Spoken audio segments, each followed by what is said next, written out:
La riforma ha bisogno di aggiustamenti e li facciamo volentieri, li abbiamo già annunciati, abbiamo già fatto una delibera, però è pur vero che chi ha i requisiti non ha nulla da temere né sul fronte dell'affitto né sul fronte della permanenza. Se poi qualcuno mi viene a dire che io devo salvaguardare anche chi ha 600, 700, 800, 1000, 1 milione di euro in banca, dico di no,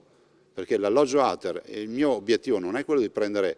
tanti soldi d'affitto per appartamento, ma è quello di mettere persone che hanno bisogno. Noi abbiamo 14.000 veneti, sottolineo la parola veneti, che non hanno neanche gli occhi per piangere, brutta espressione ma dà l'idea, e che hanno bisogno di una casa. E ci sono altre persone che sono nelle nostre case che sono in grado di andare sul libero mercato. Mi spiego, quando una persona arriva a pagare senza fiatare 500-600 euro di affitto al mese, vuol dire che non ha problemi a trovarsi un appartamento sul libero mercato. A me interessa il suo appartamento, non affittarlo a 600, mi interessa affittarlo a 70 euro, 60 euro, perché voglio aiutare una famiglia che ha bisogno. E quindi anche a quelli di Treviso dico che adesso noi finiamo il monitoraggio di tutte le pratiche per il 30 settembre, dopo facciamo una delibera ricognitoria finale con tutti gli aggiustamenti, perché è pur vero che su 42.000 inquilini ci si può accorgere magari della signora, evito di dire il paese, se no è presto riconducibile, che si ritrova a 700 euro da pagare, giustamente piange e ha ragione, e poi vai a controllare e ti accorgi che vive in 250 metri quadri da sola, in centro città.